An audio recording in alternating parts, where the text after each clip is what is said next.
Muy buenas tardes, mi nombre es Melanie Cambiaso, soy parte del equipo de Social Capital Group. Hoy día estamos en nuestro café social y hablaremos sobre el tema de consulta previa en tiempos de pandemia. Desde hace un tiempo nosotros venimos compartiendo nuestros conocimientos en espacios similares a este, en un principio internos y luego hemos tenido también invitados externos. Incluso hace un tiempo estamos haciéndolo en línea. Y el año pasado recibimos feedback de nuestros distintos stakeholders sugiriéndonos que compartamos más acerca de nuestras experiencias y los conocimientos que vamos adquiriendo en el campo. Así que aquí estamos. La presentación de hoy durará más o menos unos 25 minutos. Después de ella vamos a leer algunas de las preguntas que ustedes puedan compartir con nosotros. Las preguntas las podrán compartir a través de la función de preguntas y respuestas que podrán encontrar en el menú inferior de esta aplicación. No se preocupen que sus micrófonos y sus cámaras están apagados, así que no los estamos viendo. En futuras sesiones estaremos pensando cómo hacer más participativo este espacio y ya les iremos comentando cómo haremos. Como Social Capital Group está involucrado en un rango bastante amplio de temas, este café social también va a tener esa cobertura. Hoy día hablaremos sobre consulta previa, pero en próximas sesiones trataremos temas como infraestructura urbana, derechos humanos, sistemas de gestión social, entre otros. La presentación del día de hoy va a girar en torno a algunos temas. Por ejemplo, en qué situación se encuentra hoy este derecho colectivo mandatorio, cómo se puede abordar en este contexto que imposibilita la cercanía física y cuáles son los nuevos retos que surgen para las comunidades y para los proyectos. A cargo de la presentación estará Manuel Indacochea, él es asesor senior de nuestro equipo, sociólogo, especialista en temas de consulta previa, cumplimiento de convenios y estándares internacionales y también en jurisprudencia interamericana sobre pueblos indígenas. Él tiene amplia experiencia en varios países de Latinoamérica como Argentina, Bolivia, Ecuador, Guatemala, Honduras y Perú. Sabemos que el tema de consulta previa es muy amplio. Esta vez estamos dándoles un overview al respecto, quizás en futuras oportunidades podríamos tratar otros aspectos del tema. Esperamos sus comentarios al respecto. Por ahora le doy la palabra a Manuel. Adelante, Manuel. Hola a todos, bienvenidos. Gracias a todos por estar aquí, por acompañarme en casa y gracias también a Social por la oportunidad de compartir algunas de las reflexiones con respecto al tema de consulta previa. Quiero presentarles el contenido de lo que voy a hablar hoy. Ok, gracias. Bueno, dentro del tema de consulta previa y los retos que se plantean para la implementación de este tipo de procesos en el contexto actual de la emergencia por el COVID-19, voy a tratar de centrar la conversación o el tema desde un enfoque de derechos. Entonces voy a desarrollar el tema inicialmente con respecto al marco legal internacional y algunos casos emblemáticos, concretamente la jurisprudencia de la Corte Interamericana de Derechos Humanos, para comprender un poco cuál es el benchmark, cuáles son las garantías, los aspectos específicos que deben tomarse en cuenta al evaluar las opciones con respecto a cómo se pueden implementar los procesos de consulta previa en el actual contexto. Adicionalmente, voy a hacer una reflexión sobre la situación general de los pueblos indígenas durante la actual pandemia, para luego comentarles un poco sobre los retos, qué opciones hay con respecto a la implementación de los procesos de consulta y finalmente darles algunas reflexiones, conclusiones y recomendaciones generales con respecto a este tema. Lo primero que quiero resaltar es que el tema de la consulta y otros temas vinculados a los pueblos indígenas se inscriben en un contexto de una relación asimétrica, y eso es muy importante tomarlo en cuenta, ¿no? Los pueblos indígenas históricamente y aún en la actualidad eh, han, han tenido desventajas o se han encontrado en situaciones sí, o problemas generados, ¿no? Por la relación tensa muchas veces entre las sociedades nacionales en nuestros países y los territorios en los cuales ellos habitan. Esa relación tensa se ha plasmado a veces y se ha hecho muy visible en los momentos en los cuales hay planes o proyectos de desarrollo o cuando se planea aprobar legislación que pueda afectar sus territorios, sus derechos, su forma de vivir.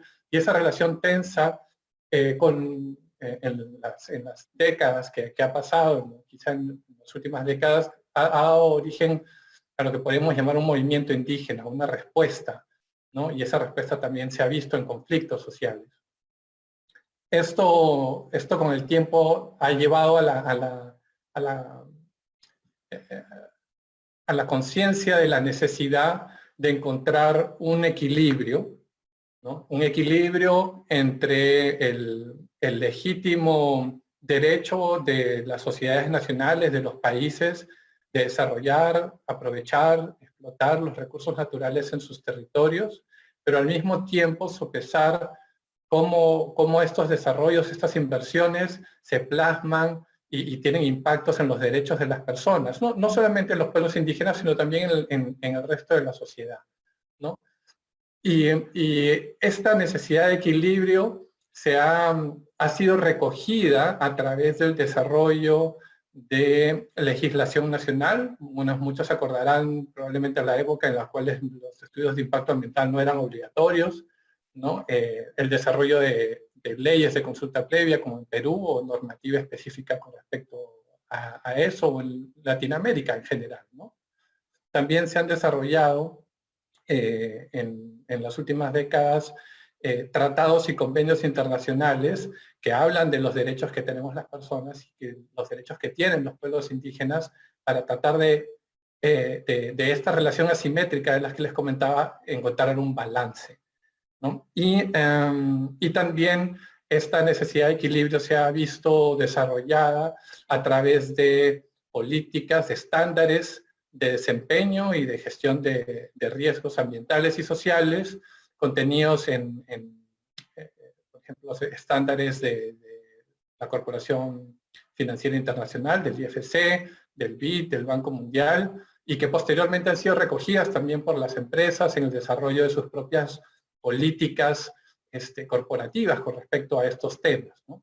No voy a ahondar en los temas como la legislación, porque comprendo que nuestra audiencia es variopinta y hay gente de distintos países también, entonces, y no todos los proyectos a las personas se aplican el tema de estándares de desempeño, pero sí hay algo que mantenemos todo en común, es el tema de los tratados y convenios internacionales.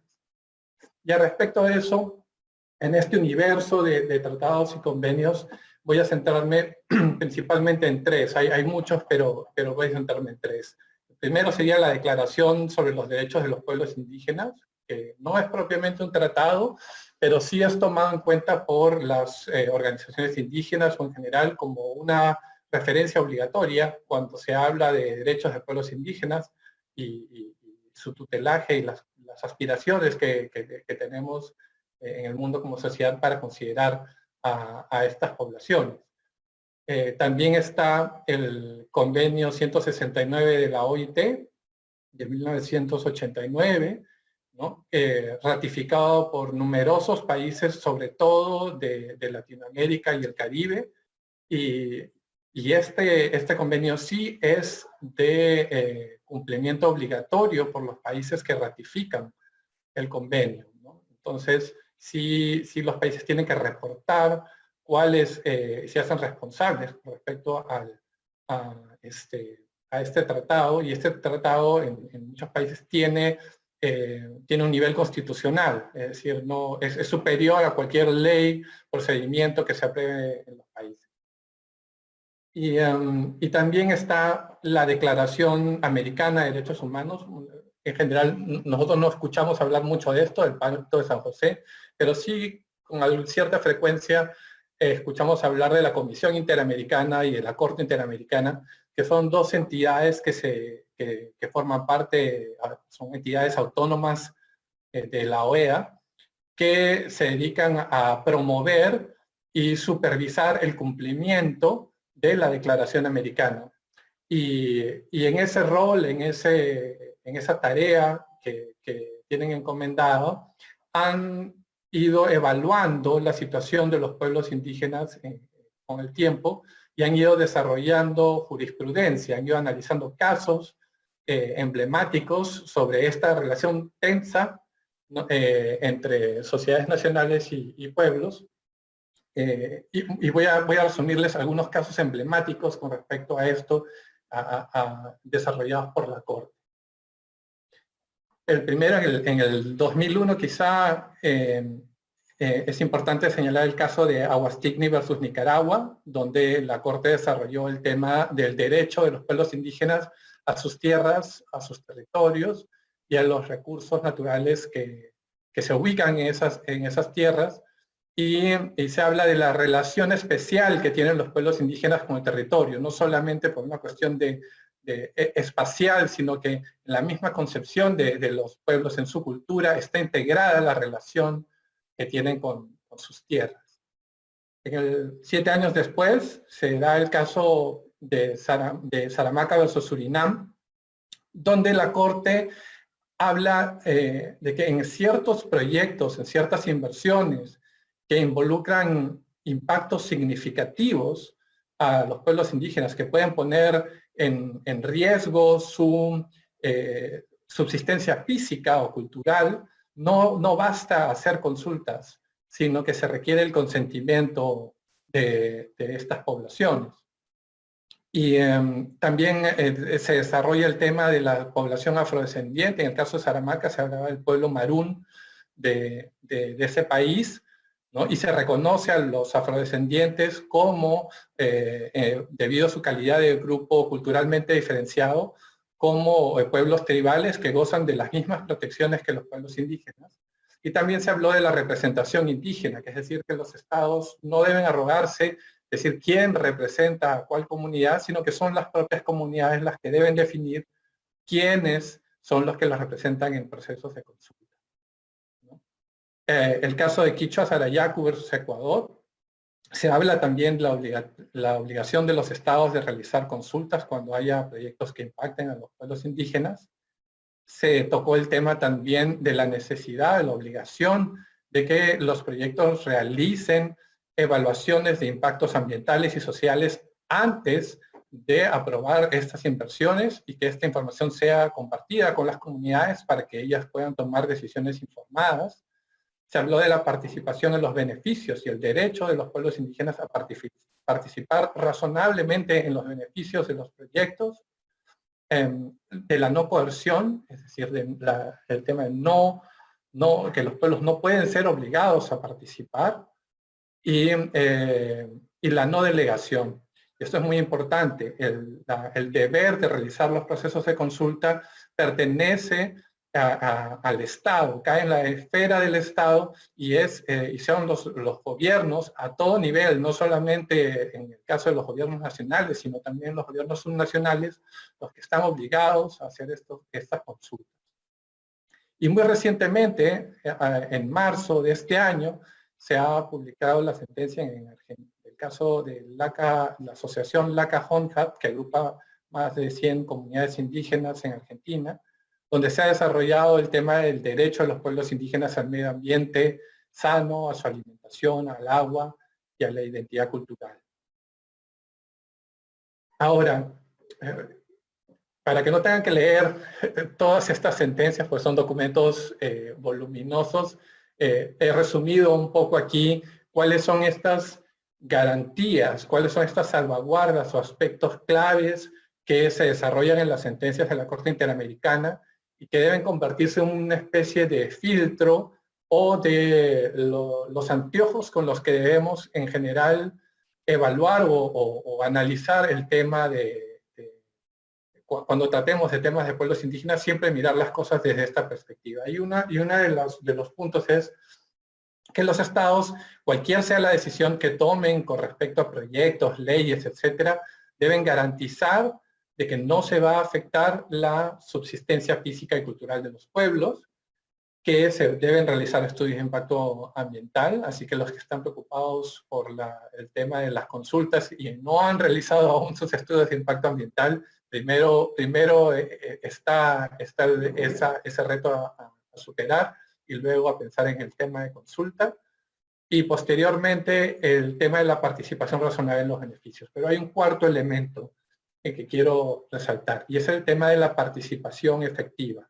Es decir, que en el momento en el cual se va a tomar una decisión sobre aprobar un proyecto minero, petrolero, carreteras, infraestructuras forestales, planes de desarrollo, educación, salud, cualquier tema, debe haber una participación efectiva. Y esta participación efectiva de los pueblos indígenas sobre los asuntos que les atañen se ve tutelada a través del tema de la consulta. Y cuando hablamos de consulta, hay ciertos parámetros o ciertos principios que cumplir. Las consultas tienen que ser previas, tienen que realizarse antes de que se tome la decisión de avanzar con una determinada inversión. Debe ser libre, es decir, que, como les mencionaba, los pueblos deben ser libres de elegir sus representantes en estos procesos. No son los estados los que determinan quiénes representan a las comunidades los procesos, y también no debe haber coerción, no debe haber una obligación. Los pueblos tienen derecho a decir que no quieren participar en procesos de consulta también, ¿no? La consulta debe ser informada, se debe poner en manos de las comunidades toda la información con respecto a los impactos, las características de los proyectos, las consecuencias de esto, y también las medidas de mitigación y los beneficios que pueden traer estos proyectos para que ellos de manera informada tomen una decisión con respecto a brindar su consentimiento o no, o lograr acuerdos también con respecto con las comunidades.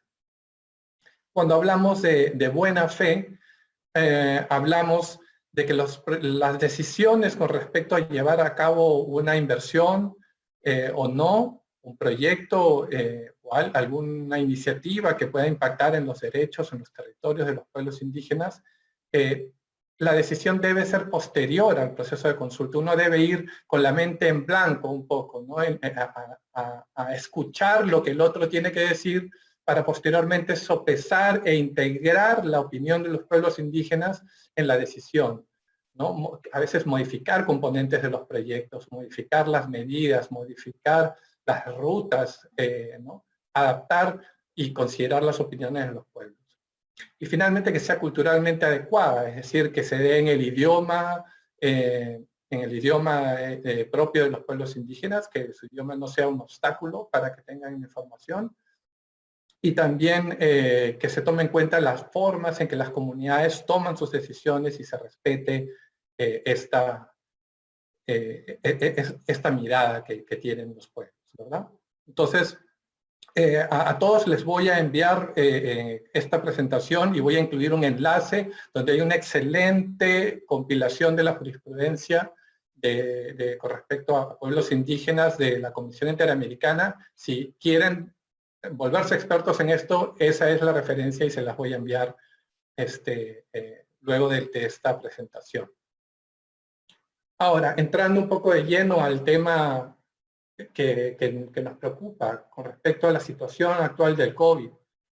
Mencionaba que los pueblos indígenas en general se encuentran en una situación de alta vulnerabilidad. Si normalmente ya están en una situación de vulnerabilidad y los servicios médicos son más escasos, hay menor acceso a atención de salud, donde no hay luz, el acceso a agua potable, el acceso a tecnologías como el internet, los celulares, están mucho más limitados en los territorios indígenas, hay mayor prevalencia de enfermedades, etcétera, y esta pandemia tiene un elemento muy particular, y es que afecta mucho a las personas mayores, sobre todo. Y en los pueblos indígenas las personas mayores son aquellas que guardan, que conocen mejor los mitos, que recuerdan las historias, son las bibliotecas de la gente, ¿no? de los pueblos indígenas, ¿no? Entonces, esta pandemia tiene esta particularidad de que puede afectar de manera, o vulnerar en general mucho a estas poblaciones. En general, he estado revisando información de distintos países de Latinoamérica y he visto que los estados están respondiendo, principalmente brindando información, traduciendo información, folletería, anuncios radiales para informar sobre medidas preventivas ante el COVID, pero también hay muchas limitaciones con respecto al acceso a los programas. Muchas de las iniciativas del gobierno están centradas únicamente en las áreas urbanas y no hay respuestas contundentes con respecto a planes específicos a veces sobre cómo lidiar con la pandemia del COVID en territorios indígenas. Los pueblos indígenas han reaccionado aislándose, ¿no? Es uno de los mecanismos que tienen. En muchas comunidades se han bloqueado las vías de acceso, los ríos, las carreteras. Se prohíbe el ingreso de foráneos como una manera de contener la llegada del COVID a sus territorios. Hay obviamente iniciativas de la sociedad civil de apoyo, pronunciamiento a favor de esto, y las empresas también han puesto de su parte. En algunos casos han brindado apoyo social y han ayudado en campañas informativas, ¿no? Ese es el contexto actual, ¿no? que se vive. Aquí unos ejemplos de Perú, ¿no? De los bloqueos de las vías, de las carreteras y vías de acceso a las comunidades. La Comisión Interamericana se ha pronunciado con respecto a esta situación y concretamente con respecto a los pueblos indígenas en una muy reciente resolución ha dado una recomendación que muy pertinente para esta conversación que estamos teniendo, y es que ha recomendado a los estados abstenerse de aprobar nuevas leyes, reglamentos o programas o proyectos productivos, extractivos en general, durante la pandemia del COVID, principalmente por la dificultad o la imposibilidad de realizar los procesos de consulta previa con estas poblaciones. También ha recomendado darles información. Hay el caso específico de los pueblos en aislamiento, ha sido mucho más enérgica de no contactar o no ingresar a esas zonas, y también sobre extremar medidas de protección. Entonces, la Comisión está manteniendo una mirada vigilante, ¿no? Y preocupada con respecto a la situación de los pueblos en esta situación. Ahora, dado el contexto del COVID, los retos para implementar los procesos de consulta están principalmente en el tema del acceso. Ya la consulta actualmente tiene ciertas dificultades, pero en el contexto del COVID se hace aún mucho más problemático, y sobre todo porque ingresar a las zonas y tener contacto con las comunidades puede implicar riesgos muy serios para estas poblaciones. ¿Y qué alternativas o qué cosas se están conversando con respecto a esto?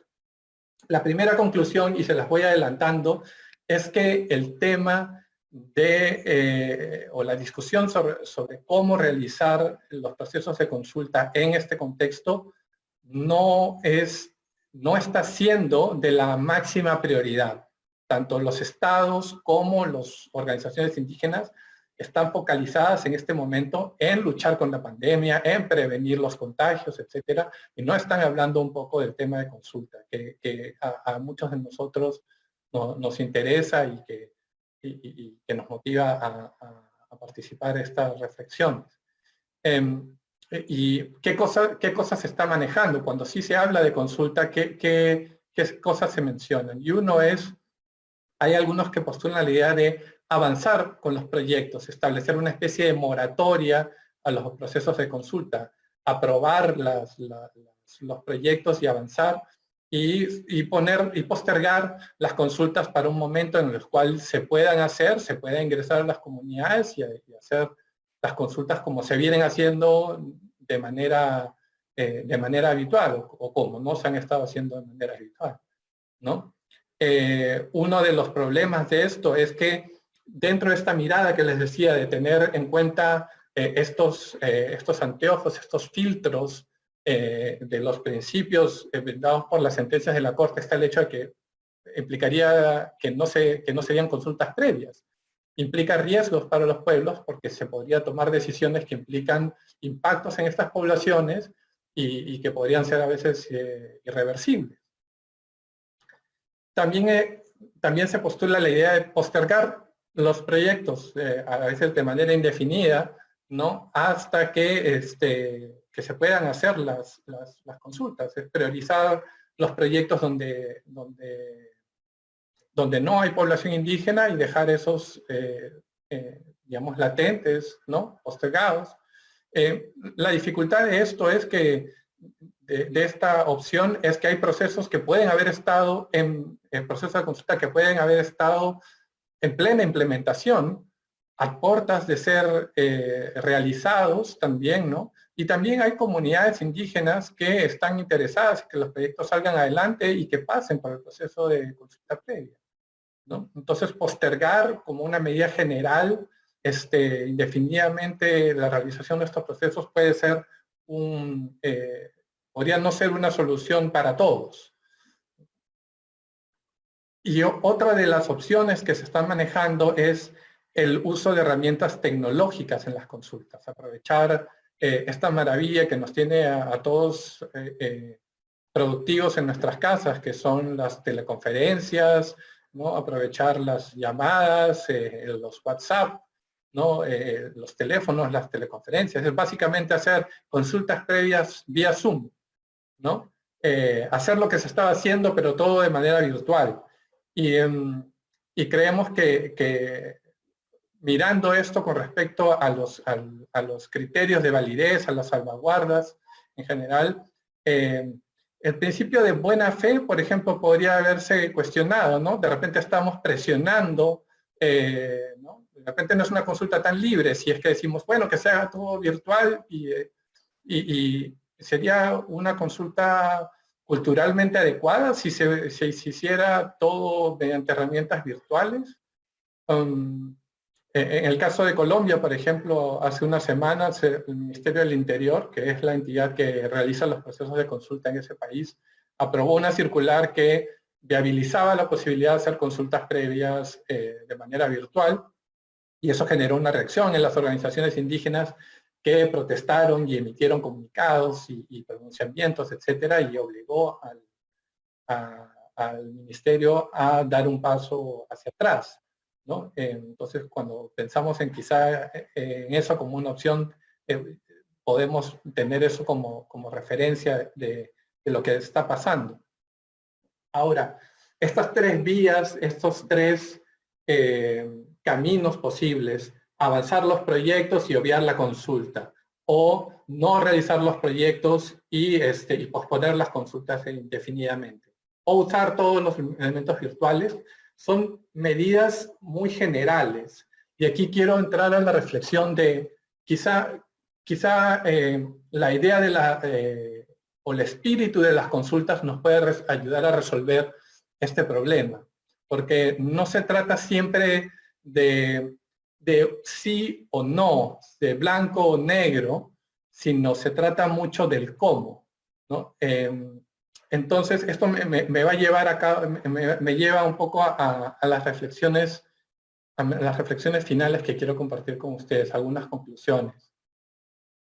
Lo primero, decirles que este tema tiene que ser abordado caso por caso. Cada proyecto es distinto. Cerrar la discusión con respecto a este tema desde un punto de vista general y decir si se pueden hacer o no se pueden hacer definitivamente o solamente virtuales, es un poco reducir o desaprovechar las oportunidades que la diversidad de proyectos nos da para solucionar este problema. Es muy distinto un proyecto que puede tener impactos en poblaciones en aislamiento voluntario, que son muy vulnerables, ¿no? O en proyectos en la Amazonía o en la zona andina. Hay proyectos que requieren consulta previa porque son ampliaciones de proyectos mineros, por ejemplo, ¿no? Donde la población ya está familiarizada con este tipo de inversiones, con este tipo de actividades, y que esperan que se realicen las consultas para expresar su opinión con respecto a estos casos, ¿no? Entonces, hay una heterogeneidad de situaciones, ¿no? que requiere, como digo, que se analice caso por caso y que en algunas oportunidades la posibilidad de hacer consultas previas, a pesar de la situación del COVID y los retos que va a traer, son más viables en algunas oportunidades, en algunos contextos, y menos viables en otros. Entonces, muy importante que esta discusión se centre en cada proyecto, sus impactos y en los contextos en los cuales se están realizando. A evadir la idea de soluciones generales, ¿no? Si quisiera aprobar un protocolo de consultas en el contexto del COVID, ese protocolo tendría que pasar por un proceso de consulta, porque aprobar ese protocolo implica, de alguna manera, regular la manera en cómo se ejerce este derecho a consultar, y probablemente una consulta a nivel nacional sobre esto tomaría quizá mucho más tiempo que es necesario, ¿no? En casos concretos.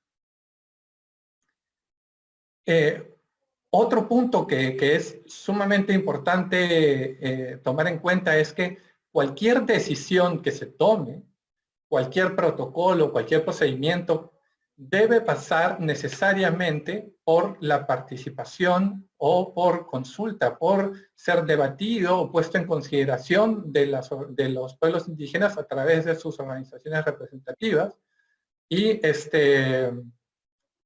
siempre mantener en nuestra cabeza este filtro que les mencionaba al inicio, sobre está cumpliéndose que sea previa, libre, informada, este procedimiento que estamos aprobando es culturalmente adecuado, ¿no? No considerar estos elementos implica podría implicar forzar la realidad, forzar ciertas situaciones, e implicar también riesgos a largo plazo. Se pueden lograr aprobaciones en este momento, pero un juez medianamente enterado puede tomar la jurisprudencia de la Corte Interamericana y suspender operaciones y proyectos con medidas cautelares sin ningún problema. Entonces, no implica también riesgos tomar caminos que no están sometidos a los lineamientos, a las salvaguardas que existen con respecto a los derechos de los pueblos indígenas, ¿no? Y hay oportunidades, creo que hay oportunidades aquí. No se trata de avanzar o postergar las cosas para hacer las consultas como se venían haciendo. Ya existen algunos años desde que se realizan este tipo de procesos y se han detectado ya algunos problemas que tienen las consultas, y esta es una oportunidad para discutir sobre cómo adaptarnos al nuevo contexto, a esta nueva normalidad que se está imponiendo, quizá modernizar, revisar los procesos y resolver algunos de los problemas que las consultas ya están teniendo, ¿no? Por ejemplo, el seguimiento de acuerdos es un problema común que tienen las consultas en toda Latinoamérica, ¿no? Y también la capacidad de los estados de dar respuestas integrales a las necesidades de los pueblos. A veces las consultas se hacen para una carretera y el Ministerio de Transportes no es capaz o no está dentro de su mandato solucionar las demandas de salud que tiene una comunidad y que podrían viabilizar un proyecto, por ejemplo, ¿no? Entonces los estados tienen que responder de manera integral, ¿no? Y hay espacio dentro de este caso por caso que les mencionaba, porque a lo largo de un proceso de consulta se deben identificar las medidas que tienen que ser consultadas, identificar a las comunidades que tienen que ser, que formar parte de estos procesos, y hay etapas, ¿no? Al inicio, la etapa de compartir información, ¿no? Y concertar con las dirigencias de las comunidades los planes de consulta, cómo se van a realizar las consultas. Entonces, esta es una oportunidad para aprovechar ese espacio de quizá negociación, de espacio de diálogo intercultural entre los estados, las empresas y las representaciones indígenas sobre cómo mejorar los planes de consulta. Se pueden tomar ciertamente o aprovechar las medidas, las innovaciones y la tecnología en ciertas etapas de los procesos de consulta. Las etapas informativas pueden contar en los lugares donde hay acceso a Internet, bien se pueden aprovechar estas herramientas, mientras que en las etapas más posteriores, como en las negociaciones o en las tomas de decisión final, sí podría ser requerido más el tema de una claridad con respecto a procedimientos de bioseguridad, ¿no? El establecimiento de protocolos de cuarentenas, que los funcionarios pasen por cuarentenas, se les haga pruebas moleculares, serológicas, antes de ingresar, que se hagan también pruebas a las poblaciones antes y posterior a la realización de los ingresos a las comunidades, ¿no? Hay espacios para mejorar, y también muy importante, la capacitación de facilitadores. A muchos que estamos en el mundo de las consultorías y que trabajamos a veces en diversos países, aprovechamos y valoramos mucho la importancia de tener consultores y de tener enlaces locales para realizar ciertas actividades. Y en este contexto, por ejemplo, se pueden capacitar facilitadores locales de manera remota, brindándoles información con respecto a las características de los proyectos, aprovechar, sin romper las medidas de aislamiento, ¿no? Capacitarlos, darles información con respecto a los impactos y que ellos puedan comunicar en su propia lengua y manteniendo la situación de aislamiento a las comunidades sobre los beneficios, impactos, riesgos y medidas de mitigación de ciertas iniciativas, ¿no? Finalmente, también hacer la reflexión de que el retraso es inevitable, ¿no? Eso también es una realidad, ¿no? En este momento hay un mandato en muchos de nuestros países de evitar las aglomeraciones, y un proceso de consulta en la gran mayoría de casos involucra asambleas comunales donde la gente se reúne, ¿no? Cómo hacer asambleas comunales manteniendo el distanciamiento social, las protecciones del caso, son retos para conversar y retos para oportunidades de diálogo con las comunidades en cada caso, en cada proyecto, para ver cómo se pueden resolver estos problemas, ¿no? Es importante también, justamente en esta discusión del caso por caso, considerar de que hay estos retrasos son en muchos casos justificados e importantes de que sucedan, pero la idea es que no sucedan tampoco, o que los retrasos sean más de lo necesario, ¿no? Que se retrasen las cosas más de lo necesario.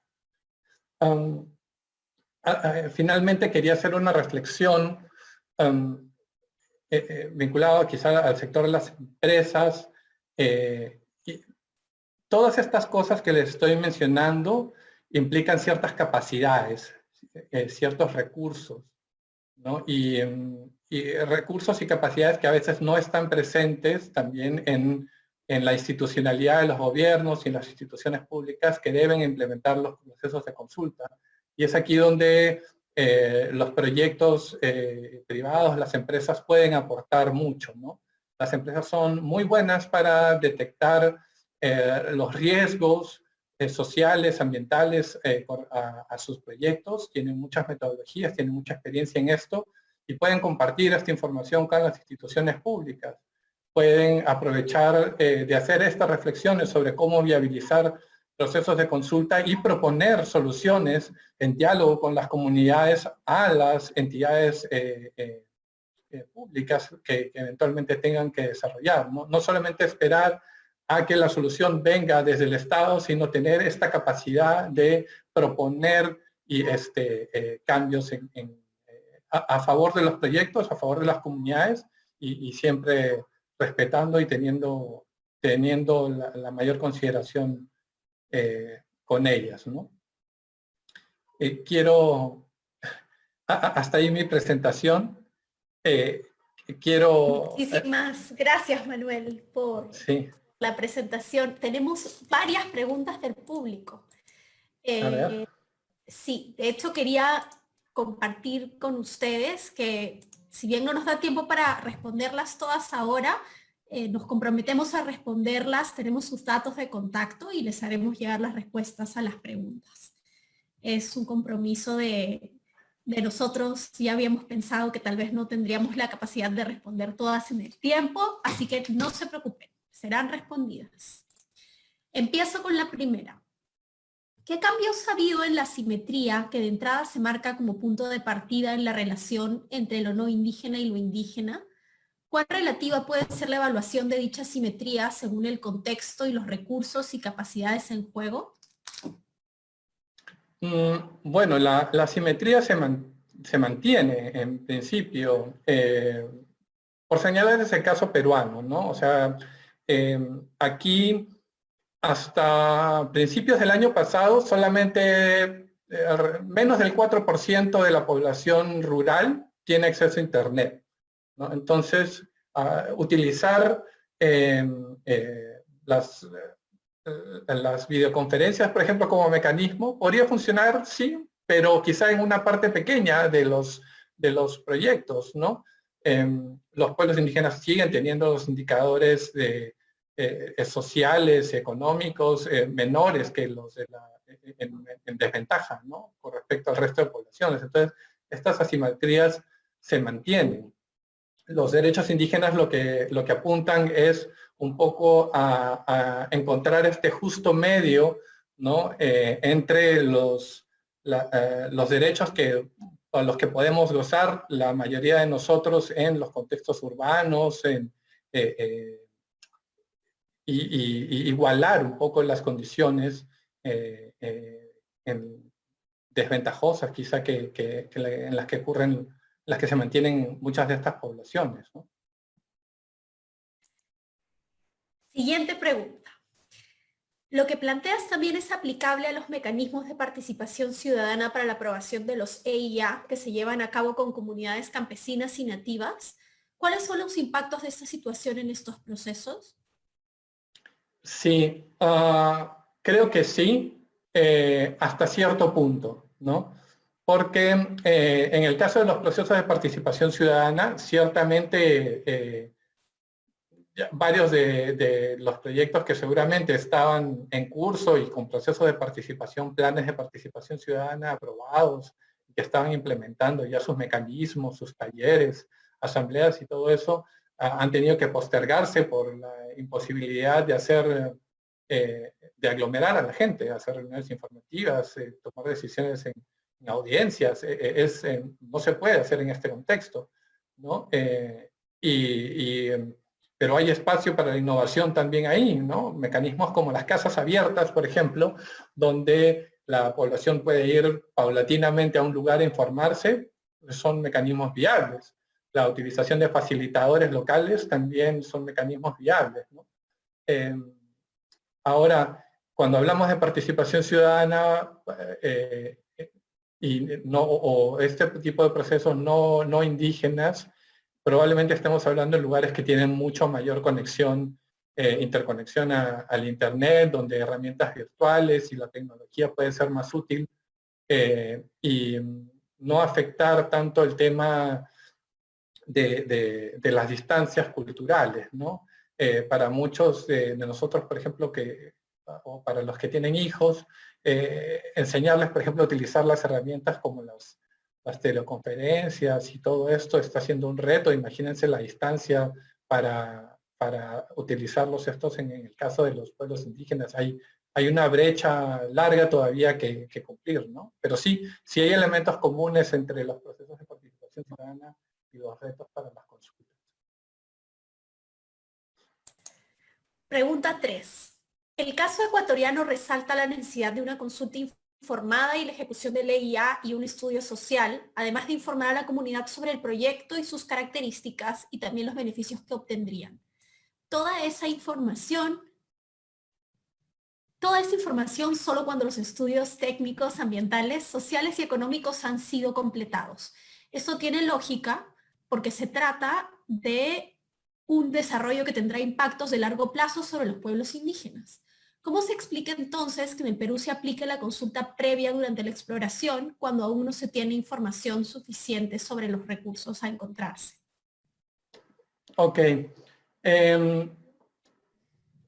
Sí, o sea, concuerdo con eso. La necesidad de consultar o la importancia de las consultas tiene mayor relevancia o mayor importancia dependiendo de cuáles son los efectos de lo que se quiere aprobar o lo que se quiere realizar, ¿no? Ciertamente las etapas de exploración tienen impactos menos significativos, menores que el desarrollo de un proyecto extractivo, ¿no?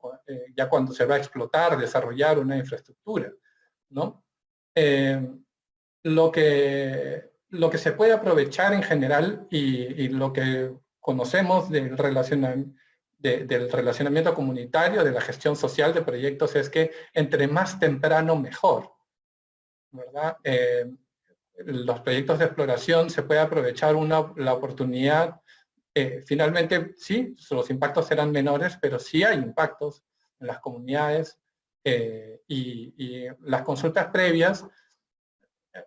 Comprendo que a veces hay cierto recelo, cierto desconfianza con respecto a esto, pero cuando son hechas de buena fe, cuando hay suficiente participación, se convierten en oportunidades para conversar, no tanto si sí o no se desarrolla un proyecto, sino en el cómo, ¿no? Y entre más temprana se haga la socialización, es mucho mejor. Entonces, yo creo que sí es importante realizar las consultas también, las etapas exploratorias. Quizá no con el nivel de detalle, ¿no? Pero sí creo que es importante realizarlo. ¿Qué experiencias prácticas hay en el uso de mecanismos virtuales en los procesos de consulta? La verdad que no conozco que hayan habido aún consultas. He visto dirigentes indígenas participar desde capitales provinciales en webinars, ¿no? He visto que en ciertos lugares donde hay acceso al Internet se conectan con sus celulares, ¿no? Y pueden participar, pero eso es muy limitado, ¿no? No conozco que haya habido en realidad un proceso de consulta completamente virtuales, ¿no? No creo que haya todavía un caso como este, ¿no? Quizá en el futuro. Finalmente, en el Perú existen muchas comunidades que se autodenominan pueblos indígenas y exigen tratamientos que al oficialmente no tener reconocimiento, se sienten vinculantes y existen tipo de consulta previa que no necesariamente tienen derecho. ¿Cómo las empresas pueden defenderse ante estas afirmaciones? Ok. Bueno, por ejemplo, el convenio 169 de la OIT, acá en Perú también la ley 29785 y en otros países en general, establecen 4 criterios para establecer si una población es indígena o no. Y de hecho es un paso y es todo un tema, ¿no? Podríamos hablar hacer un webinar de solamente identificación, ¿no? Y estos criterios son tres criterios objetivos y uno subjetivo, ¿no? Y tienen que ser concurrentes, tienen que estar todos. Y uno es la conexión territorial, es decir, que estas poblaciones que se autoidentifican, que se pueden autoidentificar como indígenas, tiene que haber alguna evidencia de que siempre estuvieron en ese territorio o que vivieron en ese territorio durante un tiempo. Tienen que tener instituciones sociales, culturales, económicas distintivas, formas de hacer, una cosmovisión, muchas veces tienen un lenguaje, ¿no? Un idioma propio. Entonces, hay indicadores objetivos, ¿no? De esto, de ser indígena, y también está el tema de la autoidentificación, ¿no? Entonces, sí creo que es importante que siempre se evalúe esto, ¿no? Que todo proceso de consulta debe pasar por ese tamiz, ¿no? Identificar a las poblaciones. Es un paso importante como un insumo para la planificación de las consultas, ¿no? Más que defenderse, que los proyectos más que defenderse creo que pueden aprovechar, por ejemplo, aquí concretamente en el país hay zonas en las cuales todavía no se tiene claro si las poblaciones son indígenas o no, y las empresas pueden desarrollar estudios antropológicos, ¿no? Para ver si existen bases o no de estas aspiraciones, ¿no? De reconocimiento indígena. Pero no voy a negar lo otro tampoco. No voy a negar que hay situaciones en las que convenientemente algunas poblaciones mestizas redescubren su indigenidad, ¿no? De la noche a la mañana cuando ocurre un proyecto, ¿no? Eso también se da, también ocurre, ¿no? Pero creo que sí existen procedimientos, herramientas técnicas para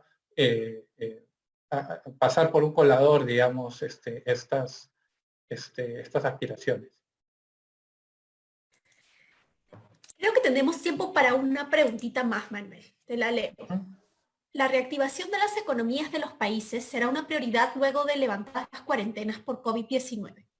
El desarrollo de nuevos proyectos es crucial para la reactivación y las condiciones que ofrezcan los países para los proyectos pueden marcar la competitividad de cada país. ¿Es posible compatibilizar los principios de consulta previa y participación ciudadana con las reglas de distanciamiento social derivadas de la emergencia sanitaria? ¿Las herramientas tecnológicas y de comunicación digital pueden servir para cumplir los principios que inspiran la consulta previa y los temas de participación ciudadana? Yo creo que sí. Quizá con mayor facilidad en el caso de los procesos de participación ciudadana y que no involucren a la población indígena.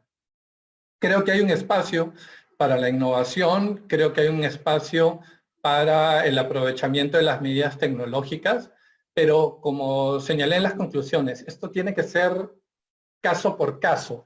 En algunas oportunidades, en algunos contextos, puede ser muy útil, ¿no? Y de hecho puede ayudar a destrabar y aumentar las posibilidades de reactivación, ¿no? Pero sin embargo, en otros casos, no. En algunos contextos, por ejemplo, proyectos que tienen conflictos abiertos, activos con poblaciones indígenas, que se apruebe o que se logre que las consultas sean virtuales, pueden ser vistos por las comunidades como simplemente hacer un check, ¿no? Un check on the box, ¿no? Ah, se hizo la consulta y ya cumplí, y bueno, y ahora sí logré.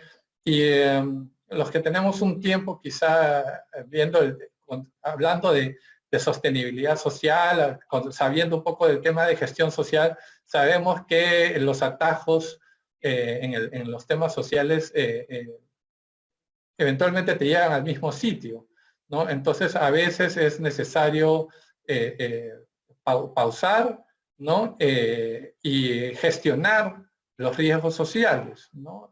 Hacer frente a estos riesgos sociales. Sí concuerdo en que va a haber una presión, va a haber una necesidad de los países de reactivar sus economías. Esto nos ha golpeado durísimo a todos y también a las poblaciones indígenas, que mal que bien se benefician económicamente del comercio ¿no? Entonces, creo que en algunos casos va a haber las oportunidades para que los proyectos salgan adelante, pero creo que también en otros no, ¿no? Donde no haber tecnología que valga, ¿no?